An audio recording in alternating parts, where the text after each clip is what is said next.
Welcome to the CodPast podcast, where your fishy past hooks your brilliant future.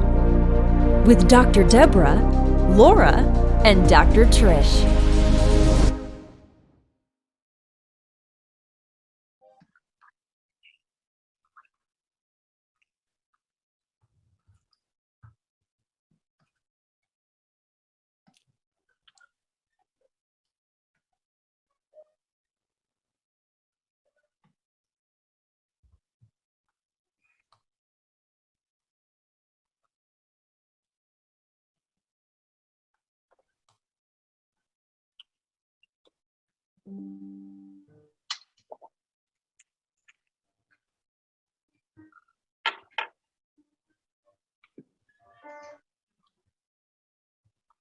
I know I'm not supposed to say anything, Trish, but I'm getting there. You have to hit record first before you do that. Welcome to the CodPast podcast, where your fishy past hooks your brilliant future. With Dr. Deborah, Laura, and Dr. Trish. Yay! We did it. Trish, I'm just going to ask you, are you recording for actual Zoom? It says recording. Okay. All right. I thought that was recording for live on Facebook. So yay, we're here. I'm not sure. It could be either one. Okay. Better to move forward with imperfect action than to get stuck with perfect inaction. That is our motto, is it's good enough. Let's just get moving. Let's not keep talking. Perfect. Welcome. Welcome. We're going to have a big day today. We've got Mr. Darrell, the author of, my book. The author of The Back 40 with us, but he can't talk. He's not allowed to talk yet because we have some other things to do. We have some jokes and other stuff, and then I get to introduce Darrell. Perfect. So let's just start the top of the hour with a joke. I actually have one this week. So what kind of music should you listen to while fishing? What kind of music? What kind of music should you Sitting on the listen dock to? of the bay. It should have a lot of bass. Anyway. Oh, that's a good one, That's Darrell. a good one. Good job, Darrell. Deborah, you want to take a stab at it? Anything? I don't know. The hooker shuffle. That's good. You know, That we're is getting good. better. We're getting better at solving these riddles. We are. And you guys were all right because they're all something catchy. Oh, nice. Something catchy. Got it. Your turn. Anybody else have a joke? Fish joke? You don't have one? Deborah? Well, I do, but you said Laura was going to do it, so I will do it right Oh, now. no, everybody can do it. Darrell, you Oh. can have one too if you want. Okay. I won. So, how much money does Gil Gates have? Gil Bates? Gil Gates. Oh, I thought you said Gil Bates.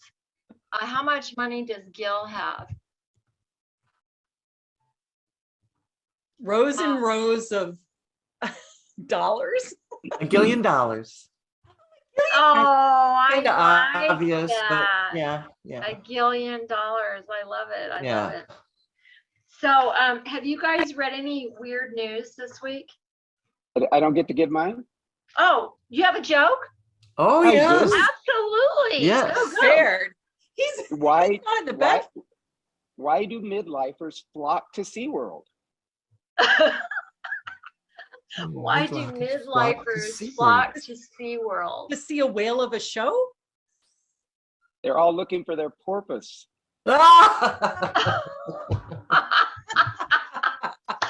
That is That's really good, Darrell, and That's that cute. goes right in line with what we're doing today anyway. That's really, really cute. Okay, so does anybody have anything weird that they read in the news this week, or anything that we need to discuss about ETs or ghosts or angels or solar flares, solar flashes? David Wilcox has been in the news a lot this week. He's the guy who started Contact in the Desert. And I don't know, I think it was about 2013 or 14 or something like that. David is super smart. A lot of people think he's reincarnated Edgar Casey. He kind of looks like him. He has a lot of the same kind of attributes, and he's that smart. He's super smart, but he talks too much. So I met him a couple of times, but he's really in the ET world and the quantum physics world, and they had to stop doing. Do you guys know what Contact in the Desert is? I heard You guys know? Have you guys ever been? Well, I have. Do you want to know all about that? So Contact in the Desert started because so many people had these experiences that they thought they had been talked to by ETs and things like that. And so some people just got together really and decided, let's go somewhere that nobody can find us or nobody can do anything. And they did an outside gathering, and the second or third year in, they had 12,000 people show up. And it was Joshua Tree outside of Palm Springs, where it's really hot and really deserty and really dusty. And the year I went, everybody had to bring you had to pay to get in, but they had this weird fence around it, and you had to pay to get in, but you had to have your own lawn chair and your own water and all that, because they didn't have anything there to sell or buy. It wasn't like going to a concert or something. And it was so dirty and so yucky. And I accidentally met the guy who started the whole thing. And I said, if you ever want like me to come back, you got to have this in a nice place, because I am not going to sit in the dirt for 3 days listening to these people. But I thought it was going to be a joke with, like people with foil on their heads and stuff like that. And there were a couple of those people, but for the most part, they were really normal people that had really weird, abnormal things happen to them. And they just wanted a place that was safe, that they could tell their story, and that they could get some support for it. Laura Eisenhower, President Eisenhower. I don't know if you guys remember this, but I think it was in the early 50s. They had all these ETs show up over the White House, and it had something to do with nuclear. Like something happened where there were a whole bunch of nuclear things, the warheads that were sort of ready to go off for some reason. And all the warheads in a whole bunch of different places were shut down. They could not figure out, how did they get shut down? How did all of them get shut down all at the same time? And then about that same time, there were all these lights over the Capitol. And so apparently Eisenhower wrote a bunch of stuff about that, and now Laura Eisenhower is prolific about it. So I met her, and anyway, been a lot of stuff in the news about that stuff lately. I don't have a lot of time to watch it, and they haven't had Contact in the Desert for a couple of years because of COVID. And they did move it to a resort like Desert Springs. Is there a Desert Springs or something like that? Anyway, it was fun, and it's interesting to read that stuff.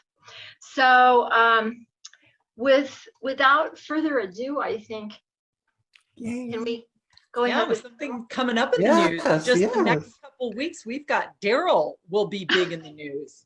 Yeah, Darrell's going to be big in the news. Darrell has a pretty cool background anyway, but on the 2nd of February, he is going to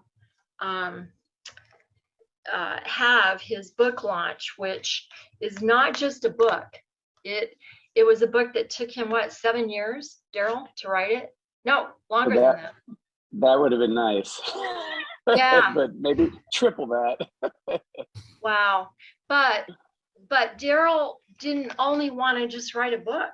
He wanted to create a whole movement, and he wanted to create something that was really going to leave a lasting impression and a lasting help.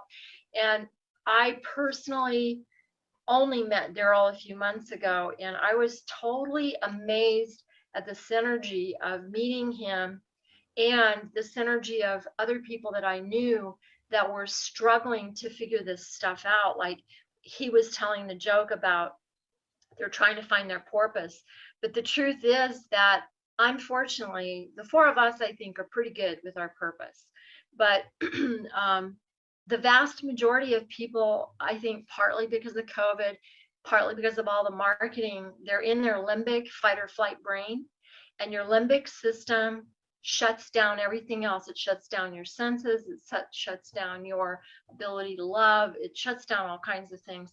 And if your brain gets too used to it, it takes years to undo that, or takes very strong processes. It can be short, but it takes very specific processes to get that to undo, so you can feel your senses, feel your touch, feel your warmth, feel your intuition, feel your love, all of that.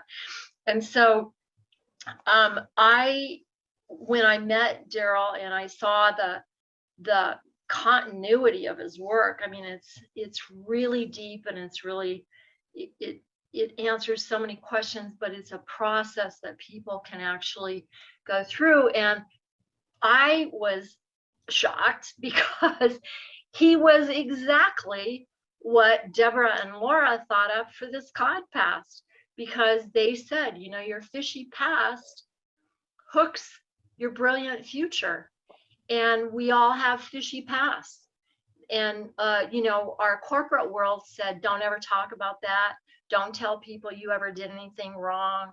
You don't ever want to brag about bad stuff you did when you were a teenager. And, you know, I was a pregnant teenager, and my family was embarrassed up until just a few years ago. They hated it when I told anybody this, because it was just like a blight on our family or something.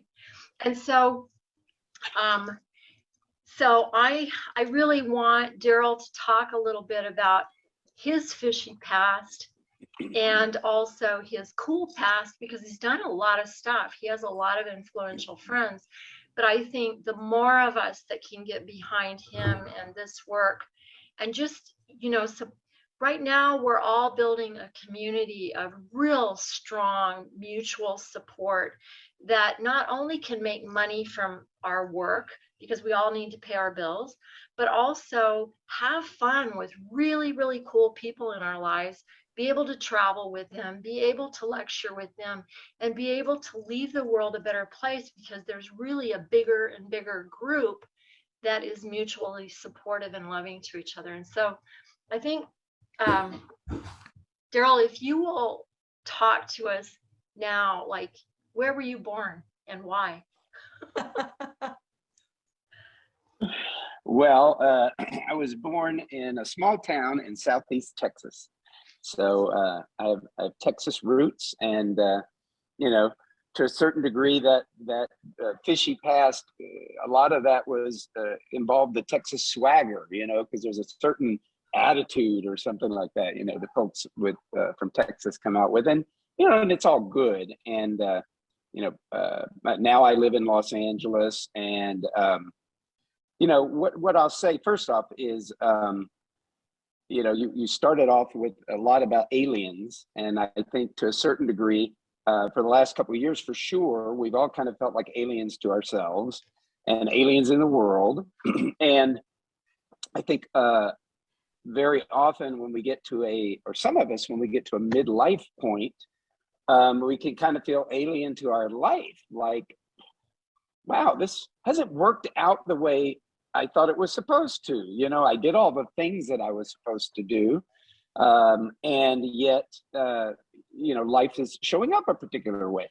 And so how the idea of the back 40 came to me is it was a little bit lost on the date, but I think it was like March 24th of 2002, about 11:43 p.m. at night.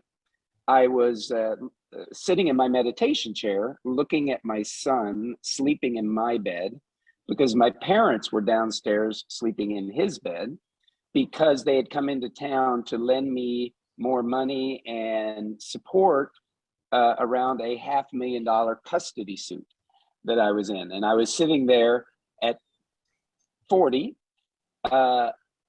just feeling like this big loser sign, over my forehead. Like, I'm in a $500,000 custody suit. I'm going through a career change. I'm deeply in debt because of the custody suit. And so at 40, I was like, wow, I don't have a whole heck of a lot to say or show for myself. And that's the alien aspect. And then I can only classify it as a download. What came to me was kind of a voice that said, well, what if you're exactly where you're supposed to be? What if you've done everything exactly the way you were supposed to do it, so that you can now become who you came here to be and do what you came here to do?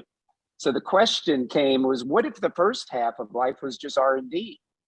What if it's just research and development for who we actually came here to be? Like, I at some love level, that. there's some grand plan. Love that. I love that research and development. I'd never heard it talked to like that, but it made so much sense to me. Yeah, and you know what? Here's what's interesting too. I think we do all kind of tap into a higher mind. And I don't know where the download came from, but a few years after I started kind of writing and developing this, someone actually sent me a meme, and it had a picture of Carl Jung on it. And Carl Jung said the first half of life is just research and development. And it was like, okay, I like that. That's an affirmation. So the point is, when you're talking about our fishy past, so, one of the things you mentioned a minute ago, Trish, was mistakes or the bad things that we've done. Well, there are things that we've done that maybe, with our, looking back, we wouldn't have done. And there's also a lot of stuff that was, quote, done to us, right? And I think a lot of folks, we're kind of catapulted, I think, out into life. It's like we're teenagers trying to individuate. We're trying to be cool. We're trying to figure out what our life's about and everything like that. And we're just all of these things and stuff and events that had happened in our life, even, in early childhood, gave us certain ways of thinking about ourselves and about life and decisions that we make. And so we're kind of catapulted out into life, and we're running. Usually, and stuff happens all the time, but around midlife, shift happens. Shift hits the fan a lot of times, right? And so I think that's when there's an opportunity for us to kind of reevaluate. And what's really interesting right now is, after 2 years of COVID and 8 months of what is being called the Great Resignation that's going on in the economy, so many people got in touch with their mortality. And like, am I really doing what fulfills me? Am I really finding my purpose? Should I head to SeaWorld? But the point is that, this is a time of reevaluation. And I think a lot of people are doing that. So at 40, I had that opportunity come to me like, oh, okay, well, what if it was just R&D? And that's when the Back 40 as an idea and a book started forming. And it did take 20 years because there was still a lot more R&D, and I'm still doing R&D, and I will keep doing R&D. It's just that once you get it in the way that's presented in the book and learn the processes, you can do conscious R&D versus all the unconscious R&D that we're doing all the time to figure ourselves out. Well, I also think it was kind of what we were talking yesterday about Laura. Laura's working on a speech right now, and getting into the flow instead of constantly fighting against the current.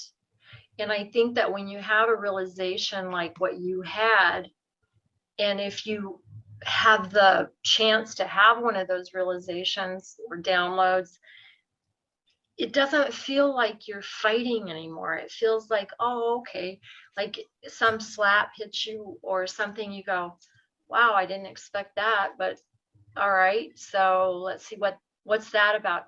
It's a whole different shift of you going with the flow and allowing instead of fighting, going, this isn't me, I don't want to do this, get me out of here, anyway. I Yeah. love it Well, too. yeah, good. Yeah, good. With the research and development, I worked years ago with a multi-millionaire to help him with his story, because that's part of what I do. And he said when he made mistakes, he always felt like that's a one-off, because he knew everything was serving him. And it's that shift you're talking about, that shift. Oh, this is happening. Instead of going with it and saying, oh, I'm the loser I always thought I was. Oh my gosh, they were right about me, or my mom was right, or, those high school students were right.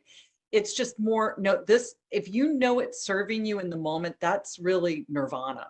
So I just love the research and development. I think it's the mental piece that people need, and the spiritual piece that they need to continue with their life and know it's working out and getting even better.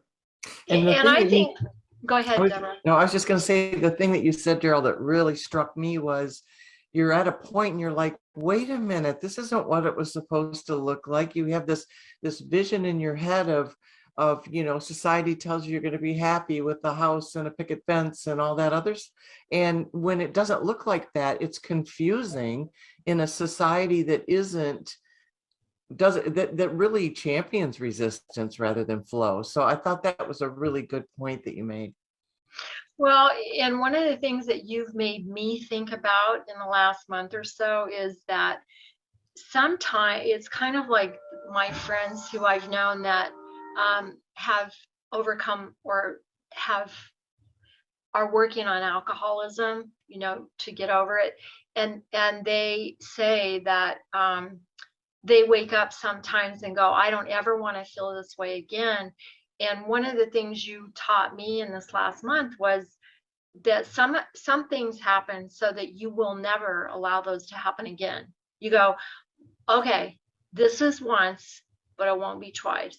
And so I think for me, that's been a huge, I just love this, Darrell. We could talk about this for the next 4 weeks. Can you tell us a little bit about the Back 40 and the processes that you have come up with? And absolutely. I just a couple comments on what y'all have been sharing. And again, we could just play off of each other and talk for hours.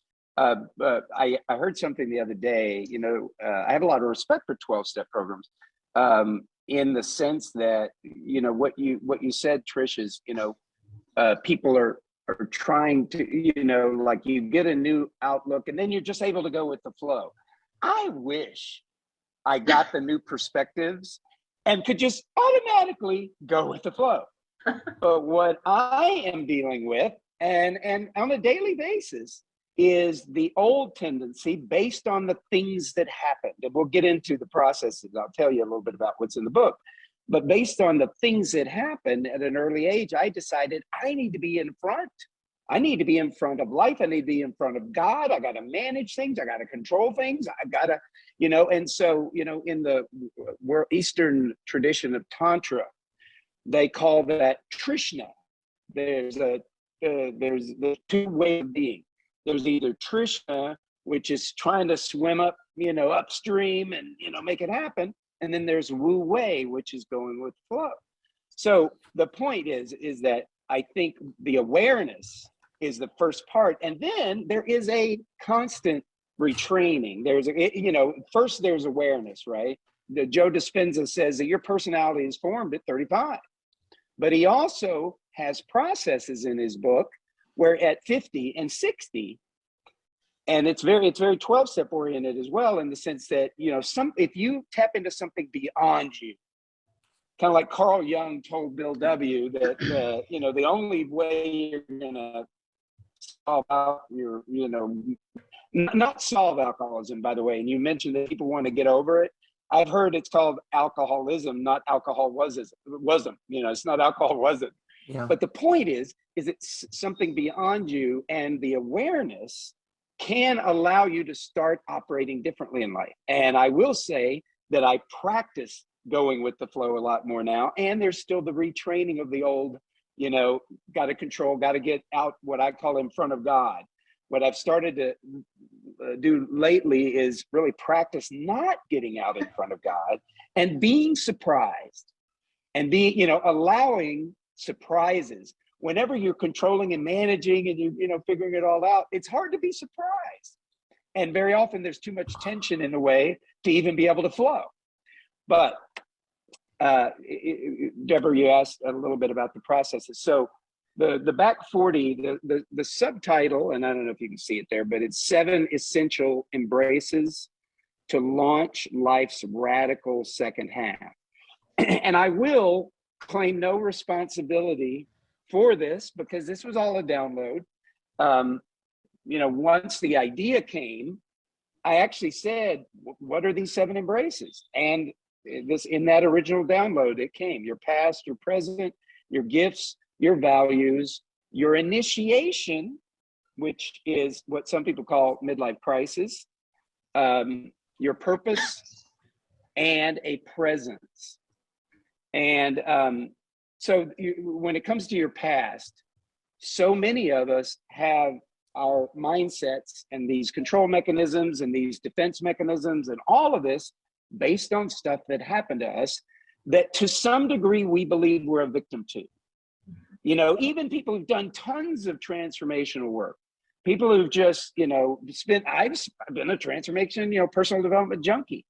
But if I really looked, there's these things where I would have it that, if that didn't happen to me, if that didn't happen to me, then, that'd be, well, why we want to embrace our past with the particular processes that I offer here is to actually turn it around. And this is going to sound crazy, but what if those most horrific, traumatic, awful things that happened to us, we could get to a place where we actually believe they're the best thing that could have ever happened to us? What if we could actually take some ownership, I say kind of cause, like at a soul level, that we pick those parents, we pick those situations, we pick those events so as to become who we came here to be, so as to be honed, to make the difference, to be of service in the way that we can now be. So in other words, what if life is for us and not against us? And what if we are actually always, if we take the perspective that there's gifts here? So one of the processes, Deborah, in looking at your past is looking to see what are the blessings that came out of that horrific event. And if it was all a laboratory, what might I have set that laboratory up to discover? And so it really, look, none of this is true, by the way. These are processes, and all of personal development is just methods to empower us. It's not about being true or not, but the methods, or the method of actually being able to find the blessings and to look at it like an experiment, like from an observer's point of view. Why would I have picked that situation? Why would I have picked those parents? Why would I have picked that? Why would I have picked this? We can actually come to the place where we can be honored for what the gifts are out of that and see our self-expression directives going forward. In other words, what if all of life is laboratories to give us pointers on being more and more of ourself and expressing more and more of what we came here to be and do going forward? Let me shut up for a second because I could just keep going and going. Well, it reminds me of something. I used to work in a retirement community, a big one. One of the first giant housing areas it was fashioned off of Leisure World. Leisure World was about that community. And, I said, because a lot of the people were not very nice in there. It was like their life dream to retire there. And then when they retired there, nothing was right. Everything that they had complained about their life, they now complained about the community. And I said to somebody one day, God, I hope that when I get old, I'm not like that. Like I don't complain and, get cussing about my life. And this guy said, you're never going to be like that. He said, the 4 of us remember records. and they go around and around and around. And if you have a scratch on them, it goes, scratches over. And he said, people get into grooves, and each year they go deeper and deeper into that groove until they get a big hit on the side of the record player. And if the hit is big enough, they will change 180 degrees, but it has to be huge if that happens. But if sounds like a $500,000 custody suit. Yeah, Sounds like it, but yeah. if you're right, but if you're lucky enough, you get these little hits where you can hop out of that groove and you get to choose the new groove instead of just going around. And I mean, right now I'm doing this. Oh, do you have one like that in there? Well, so I don't know if you can see this graphic. Yeah, we can. But the tendency as we get older is to go into I'm going to call it prison of wisdom. Because by the time we get older, number one, society tells us we're supposed to be wise. We're supposed to have learned about life and everything. And so what ends up happening is that all of these decisions that we've made based on maybe traumatic events, whatever, decisions we've made about ourselves, what we're capable of, decisions we've made about others, what women are really like, what men are really like, what, being entrepreneur is really like, all of these decisions. And so what ends up happening is in that graphic, we get into a smaller and smaller and smaller spiral of being right. We're committed to being right and proving ourselves right, which I call it the incredible shrinking world. Yeah. And very often as we get older, you're so right about that. Sorry, because as people get older, I know. Did you hear what you said? You're so right. You're so right about that. But as people get older, their world gets so small, and it gets more and more negative sometimes. And that was a really interesting thing. But I said something to someone one time that I was counseling, and I just said, do you want to be right or do you want to be happy? Because this person just wanted to be right, and she was miserable. Yeah, and one of the things that y'all are doing, and y'all demonstrated this, and I'm going to be doing it today too. I'm doing a presentation at a Centers for Spiritual Living annual conference today. But what y'all did is y'all are on your second podcast, right? And at the beginning, there's all this figuring it out. And it's like, you're not used to it yet, so you got to see that. Is it going on Facebook? Is it going here? And all these things. And what's great about that is that y'all are playing in new areas versus the decisions that, I'm not technical, I can't do this and all that. And so, Deborah, what you're talking about is, as people get older, they decide, they make decisions about they're possible. So here's,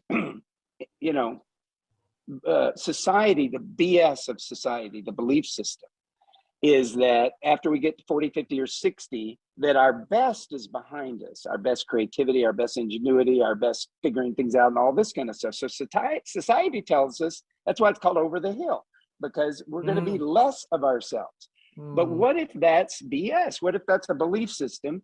And what if the real model, should we choose it, is an up and out system? In other words, y'all at your ages and at your technical capabilities are starting a podcast. You're getting on the playing field. And that is one of the missions of the Back 40, is to free me up, to free y'all up, to free all of us up to play bigger. And if we do take on that our biggest game is yet to come, always our biggest game is yet to come, then guess what? We got to keep being curious. We got to keep taking risks. We got to keep getting on the playing field. Whereas society tells you when you're older, don't get on the playing field. You'll look stupid. You'll fall on your face. You'll look like you'll be a failure. All of that. Whereas 20-year-olds, they're just out experimenting. They're playing because they don't know anything about failure. We've got to develop that curious play again mindset. I love that. And I also love that when you're younger, you're so curious, but you also have insecurities. And just because you're older, you're not necessarily wiser. There are some people who are still not wise when they get older, but most insecurities are left behind, hopefully, right? Like that's part of it too. You just have to I told Deborah and Trish, I know some people who are like, oh my gosh, you're starting a podcast. Why would you want to do that? You know what?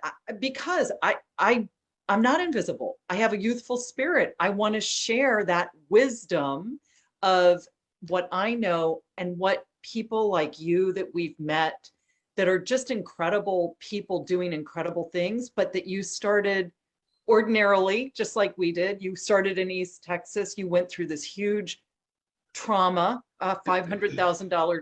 I would call it a trauma. I don't know what you call it, but something really big. At this point, I call it a gift, but yeah, it is the definitely gift. a trauma. That's right. That's right. You're absolutely right. It is. And you know what, Darrell, it's not just a gift for you. It's the gift that you keep giving to everybody else by giving your processes and perspective. Well, but that's for all of us. I just want to say, Laura, that's for all of us. And so to the degree that we can take the traumas, take the supposed bad things that happen to us, and I'm not minimizing the seeming bad stuff that's in their lives. Even COVID over the last couple of years has wreaked a lot of challenges. And I'm just saying, if we can take a different attitude towards it, a wise man once said, there's two ways of looking at life. Don't you love how people always break it down so easy, right? But he said there's two ways of looking at life. Either you're at cause or you're at effect. Now, neither one are true, but depending on the one you subscribe to, it forever shapes your life. If you have it that you're at effect of COVID, of the horrible things that have happened to you, then you just have nothing to say about it. You're at effect. You blow with the wind and you're forever operating at effect. If you take on and you just make the choice to choose of being at cause, why would I have created it that way? What are the gifts I got out of 2 years of COVID? What do I see about myself now? Where do I even have the opportunity to reevaluate? How have I, grown closer to my kids or wives, or seen that my marriage ain't going to work and we just got pressed together enough to see that it wasn't, But what are the gifts? Then that's a whole new way of approaching life. And if you can cause your past and cause your present, you can cause your future. Yeah, That's profound. That's profound. Deborah, you have to share. I mean, it really is right in here. You have to share that 3 processes you shared with me yesterday. That was so funny. You might write this in your next book, Darrell. It's so funny. Do you remember what you gave me? Yes. Never forget 3 types of people in your life. There's the ones who helped you in your difficult times. There's the ones who left you in your difficult times. And the ones who put you in your difficult times. Can I offer something on that? Yes, I love it because it doesn't. It's right up your alley. It's definitely effect. That's an effect mindset, isn't it? Well, and here's the great thing: is part of the process. Deborah, you had asked earlier about the process. So it's actually a 7-step process. There's saying what the situation was, what are the blessings, what are the hypothetical questions that you may have been looking to answer. What is the laboratory setup that you put together for your discovery, which means the environment and the participants, your lab assistants. What if we're all spear carriers in one another's laboratory operas? So in other words, one of the end games of this process of embracing your past, so that you're no longer a victim to it, is that there's no one to blame. There's no one to blame. You picked those players, you interviewed them on some cellular level, you saw that their resume was perfect, to give you the experiences that you needed to now become, not to close down, but to now become who you came here to be. I don't know if y'all know the book by Neil Donald Walsh, Little Soul in the Sun, but it's this great book. I used to read it to my son when I was a single dad. He was growing up. And in a nutshell, there's this little soul, say, you know, hanging out in the clouds, right? Where, you know, our ideas of where God is, right? But this little soul says, you know, I want to go down to earth. God says, why? You have everything here. You don't need anything. Yeah, but I have it all, but I want to experience. I want to feel. I want to have an experience. Well, what's the experience you want to have? Forgiveness. I want to feel what forgiveness feels like. So God says, okay, well, you know, I'll let you go down, but you're going to need somebody with you. So this other little soul shows up, says, hey, no worries. We've done this many times before. I'll go down with you and I'll do something so dark that it will give you the opportunity to experience forgiveness. But the other little soul says, but when I do this dark thing, I'm going to have to lower my vibration so low that if you forget who I am in the midst of it all, I'll be lost forever. So in other words, those people, you know, the third level of what you talked about, Deborah, those people who put us there, they're our angels. You know, we picked them. And if we can like actually take ownership of our past, we can actually, I'm not saying anyone has to go thank them, but it's kind of like, you know, thank you. Thanks for the gift of giving me the opportunity to discover more of who I came here to be and do what I came here to do. I love that. That's Well, beautiful. That's actually a little segue. Before we go, I definitely want to wrap up with how people can find your book and your website. But before we go, because I know we're getting close to the end, it's my duty and my pleasure to ask you if you've had any angel or ghost or UFO experiences in your past that you'd like to share with us. Wow, I wasn't prepared for that. Surprise! Well, you know, look, I mean, in the context of what I just shared, I've got only angels throughout my life, right? Because everyone has been the spirit carrier in my laboratories for who I came here to be. I will tell you a funny little story though, that I've always looked at like, ooh, was that God in a form? Astro World in Houston was a big theme park. And it was by the Astrodome. And so we would go there because I grew up in Southeast Texas. And so anyhow, we were there. I was probably 8 years old. And my cousin and my brother, my aunts and uncles, we were all there. So anyhow, there was this one particular thing where you could, you know, win something. And you shot water out of a water gun into a clown's mouth. And so my cousin, you know, did it and she won. And my brother did it and he won. And I was all moping around, you know. And so then the next time, the next game came up and I was going to, and this woman beside me, she saw me so sad. She said, why are you sad?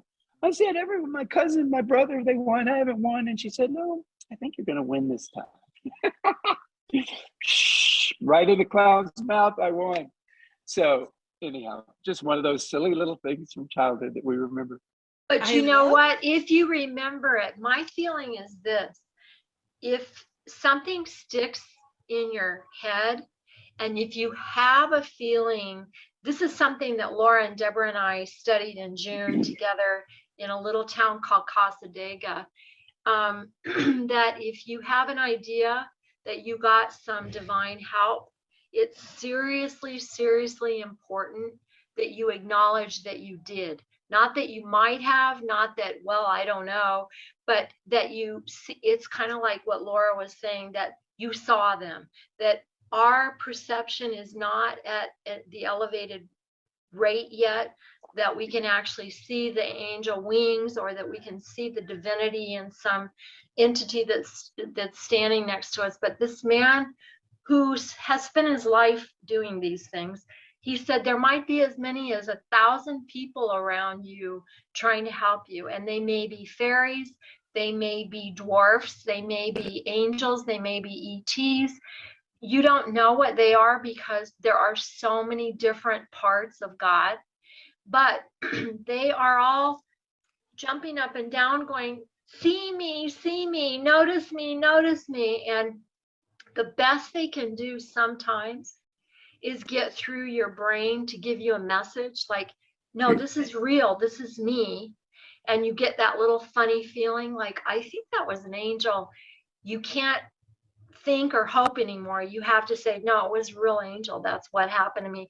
Because he said, the more you acknowledge that, the more they can show up, because it somehow opens up some vibrational space between your acceptance and your acknowledgement and various things.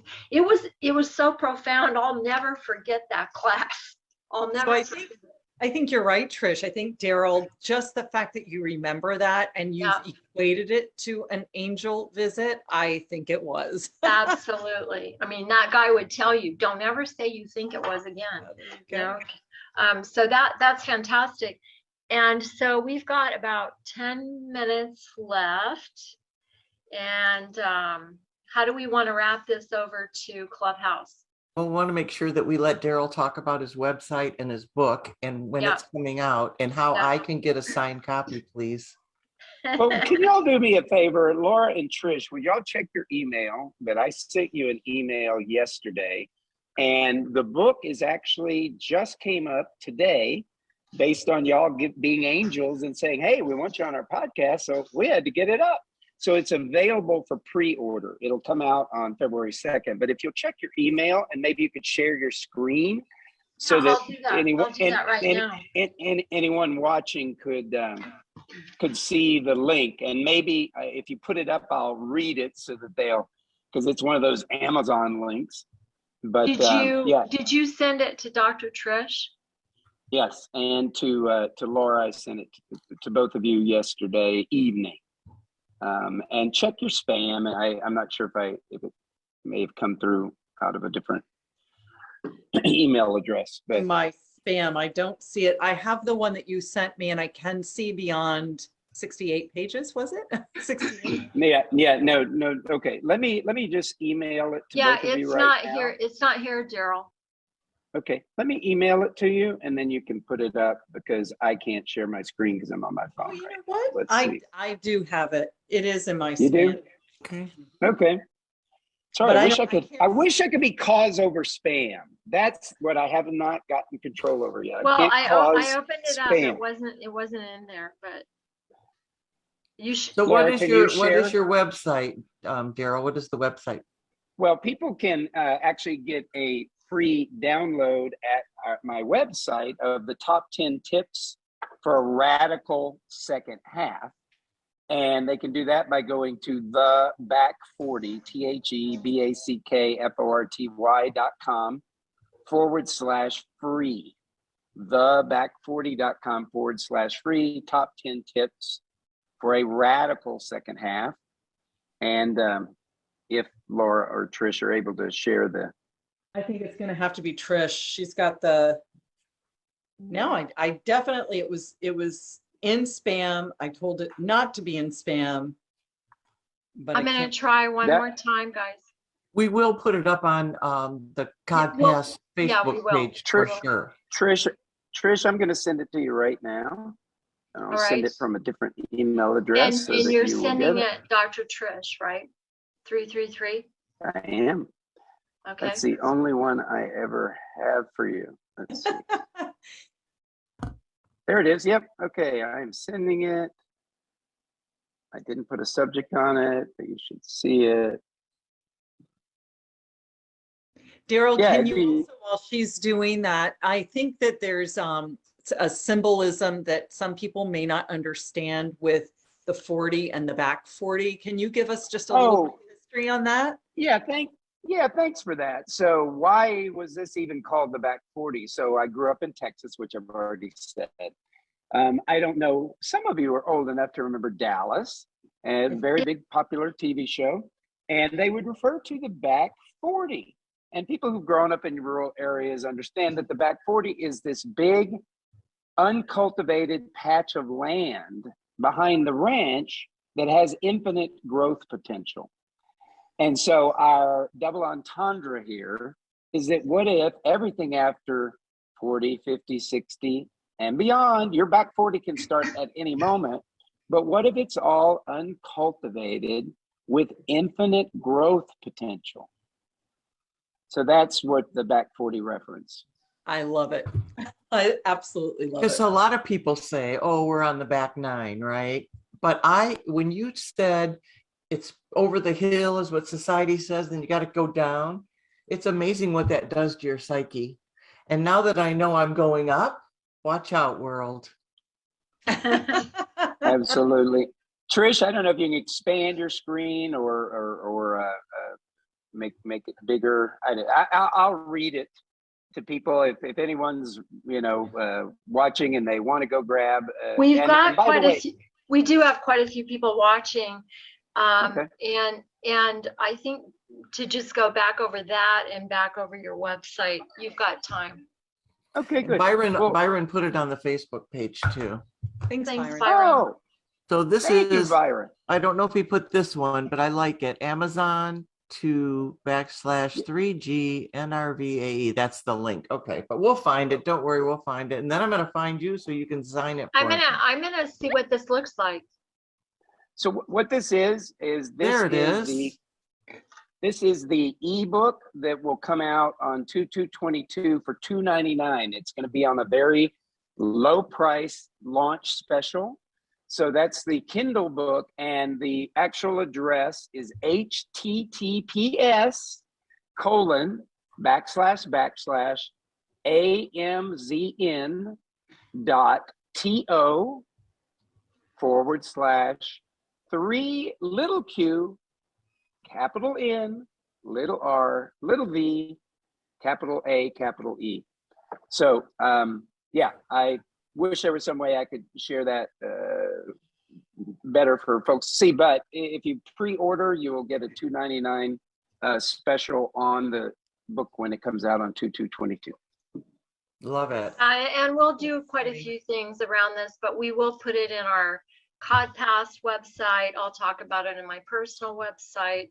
And this is only the beginning of doing many things together. I see you as being a part of our retreats and many other things that are going to just be mind-blowing for people to be able to really spend a few days together with amazing people and get them over their fishy past, because we have really good stories about our past. We laugh all the time. Could I offer something? What if we don't get over our fishy past, but what if we embrace our fishy past such that we come out smelling like roses? Oh, I love it. Love it. You know, they actually grind up fish and they use it as fertilizer for plants. Totally. So Totally. there you go. It helps grow a lot of back 40s for sure. Yeah. Yeah. Well, where your fishy past hooks your brilliant future, and a fishy past does not necessarily have to have a negative connotation. That's right. Not at all. Exactly. No, and I'm in the middle of Fish Haven here in Costa Rica. Yeah. So I eat fish almost every day, and I always pray for them and say, you're going to become a part of me now. So we're going to be doing this together. So you guys be nice to me. So we are going to be in 3 minutes going over to Clubhouse, and our Clubhouse is FAC, Friday Afternoon Club, CodPast. So it's FAC, Friday Afternoon Club is what it stands for, CodPast. Please join us over there, and we're going to talk a lot more and kind of, free flow with Darrell. And then you get it, and anybody that joins us can now talk to him too. It's more interactive from our audience perspective. And I just love the people that show up. So the more that show up, the better, right? That's right. Yeah. So when we get over there, remember right when you get in there to go to the bottom of the page and start inviting people so that they can ping in. And next week, we're going to have who, Deborah? Well, we were unable to to get the ferry next week. She's got some things going on. So I am looking at inviting, I have 2 people in mind, and I don't know if you want me to say their names for just in case, you know, we're going to have a great guest next Friday. And I believe the one's going to be talking about healing and love and all sorts of great things. And she's someone I've known since high school. But so I'm hoping that she's going to be able to join us. Shoshana was unable to join us next Friday. I just heard from her. So we will rebook her when she gets back to California. That was what we're going to do. So I've got a couple good people in mind, and we've talked to them about it before being on. So I'm sure that the right person will be here next Friday. Absolutely. And then, and we're working on a calendar. We just learned how to do an editorial calendar. And so we will have very specific people that we'll have on for the next six to 12 months. And we're rocking and rolling. We're really doing a lot of stuff. So yeah, we're going to have fun. So grateful for our first 2 guests, Luna Lavender last week, this week Darrell, and we are just so grateful to have these amazing people that we've met and are happy to come and share their experience and wisdom with you all. And Darrell, thank you so much for coming on board with Facebook Live today, our podcast, and we're looking forward to seeing you in Clubhouse in just a couple minutes. Yep. Thank you all. I'm so privileged to have met all of you in the last couple months and look forward to playing big games together. Thank you, Darrell. And thank you guys for joining us on Facebook Live. And we'll see you, I hope, over at Clubhouse in just a minute. All right, we're going to say bye, over. everybody. Out. Have a good week. Bye-bye. Have a great weekend.